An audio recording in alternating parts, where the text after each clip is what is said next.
ndizvozvo imi baba Isabel muri kuti muridzi wemudzimai ndiye akanobvisa tsvakere kuno akazonobvisa mari mushure mekunge musikana uyu ararambwa anditi kuti ndiye amurume nokuti kuita mwana zvinoti uri murume wemunhu here vanhu vakawanda vakaita vana nevakadzi vasangana mustreet vasangana kumaloji vachingomichisana mobva maita mwana but mukadzi iye anogona kuzoroorwa nemwe munobvisa mari muridzo mukadzi ndiani so akabvisa mari uya uyu ndokutora mukadzi akabetiswa nemwe murume achiti ndichakuchengeta zvisene mwana wako kunyange warambwa ndazvigamuchira right ndokugara nemukadzi mwana kuzva achizvarwa preparation yekutenga chikafu mwana mu 2 years jani oroshiwiri binifu wakachiwemba communication muridzi wemukadzi uyoyo ndokuya ndokutsvetera mukadzi uyoyo mukadzi ndokutiza murume ari kubasa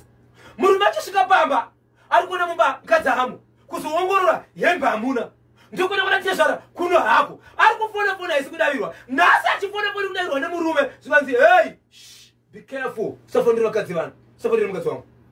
ndiwanikewo zvivanzi seuchiti mukadzi wako mukadzi wangu ndakada kuona tezvara ndikanoroora nditori nelist yandakapiwa neimwe mari yandakada sei yandakabvisa zvikanzi sorry iwe ukaendesa mari but ndini mudzi wemukadzi nekuti ndini baba yemwana wanga uchichengeta saka mukadzi wangu ndaenda sei ndatora vabegosha chipano kuna tezvara vana tezvara ndauya ndio nyaya iripo but pane vanhu ndinavera achiti baba vemwana vakati mukwasha rikati moita tsvakurudzo tichationa chichokudavira nyaya yako but dzokera kupi kuenda kumba vana tezvara chitsvaga mwana wangu ndokumutsvaga zvechokwadi ndokumuona ari kumurume akamumitisa zvikanzi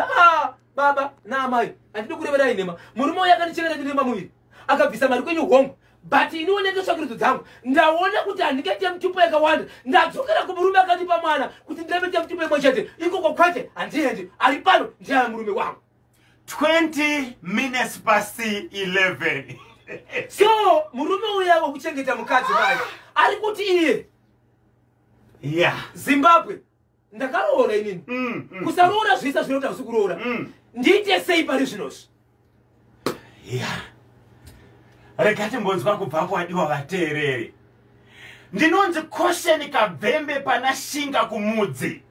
urongwa uhu hapana chisingabude zvabuda pachena izvo zvakaitika kugweru ndikosheni kabvembe pana shinga kumudzi kanyemba ndinonzi Cosmas Kamoto ita happy birthday kumwana wangu komana anonzi Shoni Samuel Junior Kamoto nasi birthday rake asvitsa 16 years. Wow, happy birthday Shoni Samuel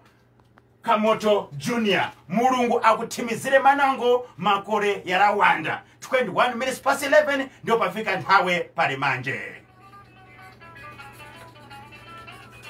Mukoma tandeka asikudai